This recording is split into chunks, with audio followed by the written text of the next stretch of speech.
Okay, I've decided I can't figure out how to do a screen or slideshow thing, so I thought I'll show a few pictures that I took of Yosemite National Park that I took 2 years ago. But what I want to do today is read something that I wrote about 14 years ago of a trip I took to the national park with my landlord, and it was the first time I had actually been there. Anyway, this is what I wrote. I'm still trying to recover from my trip to Yosemite on Saturday, early Sunday. This was in 2006. The park itself was great. I enjoyed it tremendously, and I went with the landlord on a couple of hiking trails there. But it was a dangerous ride. I will never ever again ride with the landlord driving a long distance such as this trip. We left at 6 a.m. Saturday down Highway 395 through Reno, then Carson City, Minden Gardnerville, and then to Bridgeport, California, where we stopped for gas. We drove past the exit to Bodie State Park, someplace I'd like to go to someday, as it is one of the few true ghost towns left in the country. Further south, we drove past Mono Lake, another place I'd like to visit one of these days. Then it was time to enter the park through the Tioga Pass Highway 120, which at nearly 10,000 feet is the highest automobile road in California.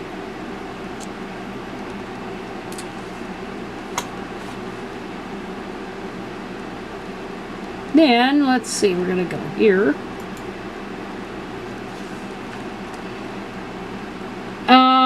We drove up the steep grade through the entrance of the park, and then several more miles until we came to Tenaya Lake. We got out and hiked for about 90 minutes. It was a beautiful lake, and there were a few people around. We did encounter a pile of poop along the way. The landlord thought it was bear poop, and while I thought it might be horse manure, since the pile was almost black, I had to come to agree with the landlord that a bear did indeed shit in the woods, either in the morning or the day before.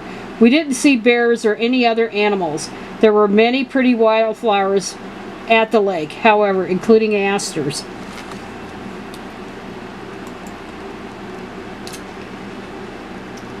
I managed to snap several still pictures, but I left my camcorder in the truck after I dropped the thing when it fell out of its case. I forgot to zip it up. However, the camcorder was okay, and I was able to record a lot of the drive down and through the park.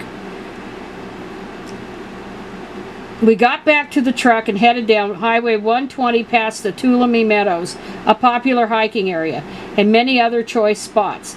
The landlord wanted to look out the window, but I implored him to keep his eyes on the road. The road wasn't that terrible, and we were not on the side of the drop-offs anyway, but the landlord cannot drive worth a damn when he's distracted.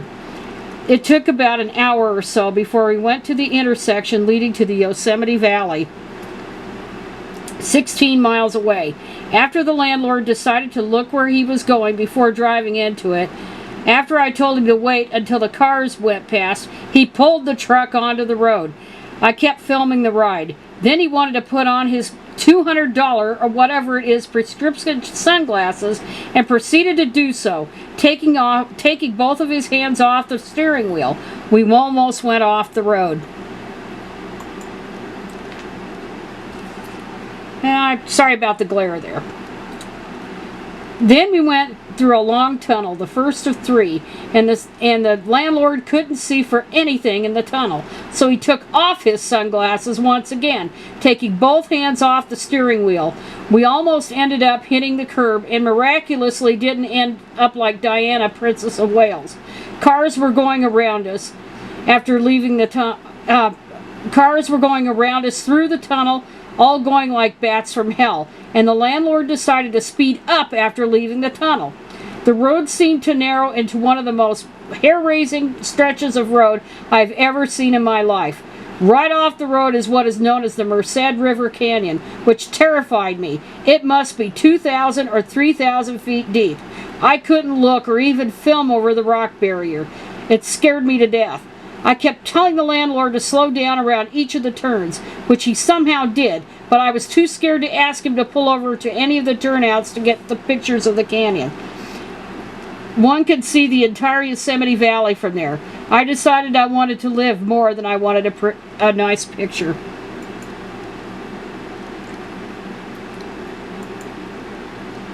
Here we go. El Capitan. Eventually we made it down to the valley. We first went to Bridal Veil Falls after we managed to get a parking spot. It stunk to high heaven in the parking lot because the toilet facilities were those non-flush places with no running water at all. However, as one can see from the pictures I posted, the waterfalls are still beautiful in September, although it was mostly dried up. I filmed it and snapped pictures and eventually made it to the valley itself. As I mentioned, I had a great time there, snapping pictures, filming some video, blowing money in on souvenirs, hiking around the area, and eating at a grill. We were there for 3 or 4 hours before heading out. I then had the brilliant idea of instead going back on 120 that we should have taken out of the park out of there. We should take Highway 140 out of the park to Merced. Then I had even the more brilliant idea of us driving on Highway 49 to Auburn, California, and then taking Interstate 80 back to Reno. And that was easier said than done. For Highway 49 has to be even a worse drive than Highway 120 in Yosemite.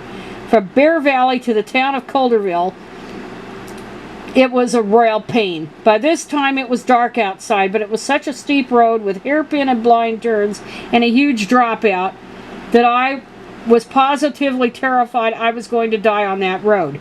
The landlord does not have a light on his instrument panel, and he didn't know how fast he was driving until he turned on his courtesy light. At one point of the 30-mile-plus ride, which felt like 3,000 miles, he wanted to look at something on the dashboard, and we headed straight towards a barrier leading to yet another canyon. He headed right to the rail, and I screamed in terror at him. At the very last minute, or second I should say, he rounded the curb. However, at every hairpin turn, he seemed to speed into it. I kept imploring him to slow down. I don't know how the hell we made it to Colderville, but we did. The road continuing to the next town was just as bad before we hit the junction at Sonora and Oakdale. The landlord went to the Oakdale route rather than the Sonora route I wanted, but when I consulted the map, I decided the Oakdale route was better, for it led to Modesto. I didn't have to worry about any more steep mountain roads. A few hours later, it was close to midnight, and we were heading north to Stockton. The landlord wanted to drive on through to Reno, but he started getting drowsy and was veering all over the road. I insisted we pull over and rest a few hours. At one exit, the landlord almost hit a sign and scared me to death for about the 95th time that night. We finally did find a spot near a gas station and rested for 5 hours before hitting the road literally again. We left Stockton at 5 a.m. Sunday. There weren't very many people on the freeway, and everything seemed to be going okay. But before we started going over to Donner Pass, just west of Truckee, the truck started making a knocking noise. Worried, the landlord pulled over and checked the oil. Come to find out, the truck used 4 quarts of oil on the trip, and the landlord put 4 more quarts in. He decided to go ahead and drive the piece of garbage truck, a truck he has spent literally tens of thousands of dollars on repairs, making the truck even a bigger piece of shit, on through to Reno, for it was downhill the rest of the way. There was nowhere to go but up after what went on beforehand. We made it in about 10:30 that morning. When I arrived home, the dogs were there to greet me. And anyway, I freaked out because I thought Tony had his eye torn out, and he didn't. So that was the end of that trip. So what happened was the landlord blew another engine on his truck. But fortunately, we did come into Reno without a problem. But anyway, I thought I'd share that old story. He's still alive. He's 96 years old, or will be next month. And he still lives in Reno. I'm up here in Oregon. And here are some of the pictures I took. This was this was from 2 years ago. The trip I wrote about was 14 years ago. So these are a lot nicer pictures.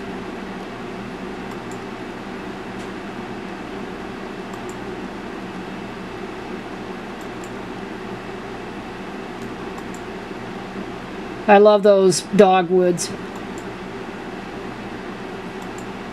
And that one's a favorite. Okay, that is the end for today.